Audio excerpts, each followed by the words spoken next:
Well, let's speak now to Michael Grubb, Professor of International Energy and Climate Change Policy at University College London. Good morning to you. Good morning.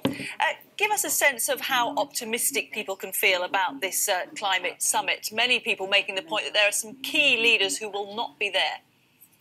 Well, there's certainly some key leaders who will be there, obviously headed by President Obama. We have the Vice Premier of China, David Cameron, Francois Hollande. There's a fair lineup of 125 heads of state. And I think really this has to be seen as the event which is designed and will fire the political starting gun for global negotiations that culminate at the end of next year. And I think it's also intended to finally lay to rest the ghost of a Copenhagen summit 5 years ago, which ended in considerable acrimony and just showed just how much has changed. Well, give us a sense of what lessons have been learnt from Copenhagen back in 2009, because the disappointment that came from that was there was no agreement at the end of it. What will be different this time round? What will people be aiming to do that didn't happen last time?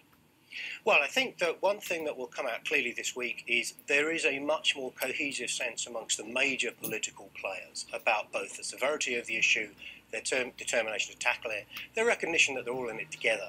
But Copenhagen, an underlying structural problem was a real standoff between North and South, and to some extent between the European Union and the US. Europe sort of saw itself as trying to push an ambitious global deal, and that wasn't something the US could stand with without developing countries fully engaged, and there was very much the collapse along those lines. If now, if anything, I expect that we'll see that it is China and the US, through the dialogue they've been running in this area for the last couple of years, really pushing things forward. And I think Europe may, or certainly some commentators in Europe, may be quite surprised to see how much things have changed in the geopolitics of this issue. It's interesting, though, isn't it, that, for example, China's delegate has already said that no new emission reduction targets will be proposed at the summit. Are we going to come out with something concrete at this stage, or is it more a question of moving in the right direction and getting everybody in some form of agreement in a preliminary way?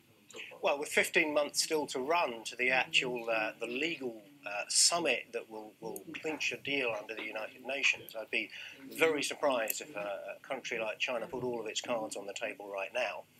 I think they will find clear indications from China about where it's going and the nature of its ambition. There is a clear understanding in China that they are now a central player in this, the world's biggest emitter, and they are going to have to be talking about when their emissions peak and start to come down. I wouldn't actually expect them to spell that out yet at this particular event. As I say, it's a political event. It is not the technical negotiations to seal a final deal. OK, Professor Michael Grubb, really good to have your analysis. Thanks very much indeed. Thank you very much.